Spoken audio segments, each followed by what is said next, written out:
so we're going to turn it right way out. I use a crochet hook to point in the corners to get them nice and crisp. You can basically use any blunt object, so a pen lid, like, so obviously a pen with the lid on it, that will work. What else? Basically anything not sharp, like here, my husband had a lollipop before, that would work as well. So just saying, anything that's not, you know, I just have crochet hooks because I have crochet. So basically, you don't want to pull, this needs to be gentle process, because obviously you don't want to pop these stitches that you've done. So basically I just go thumb in, push out, and then basically I just work my way to turn it inside out.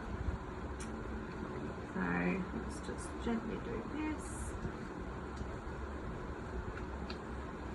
Now obviously it can be a little bit stubborn just getting past the snaps, but once you pass the snaps it's pretty easy, it all falls through then.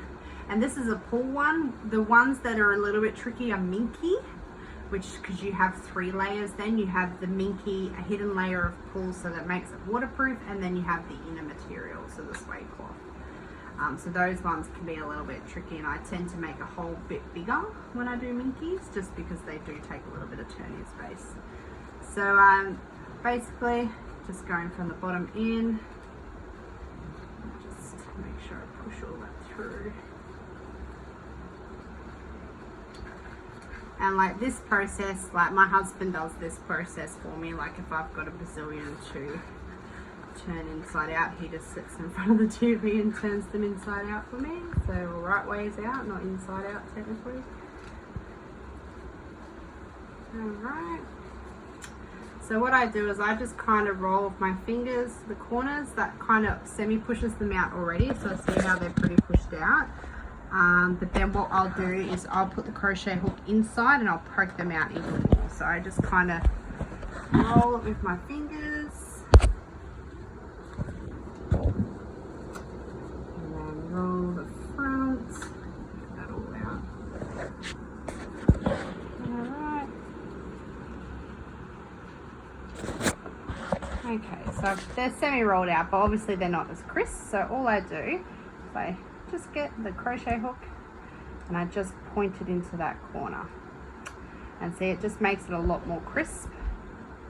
It's just obviously, you know, if you've made anything that's square, you'll know that you've got to pop those corners out.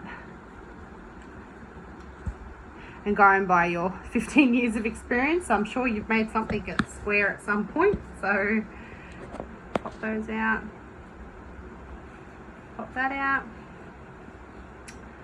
and pop that out, and pop that out, and there we go. So all popped out, and it will look like this. Don't worry, that elastic, it will pull the inside out, like the inner material out. Don't worry, that will sort itself out when we top stitch. Okay, so next video we're going to do the tummy elastic.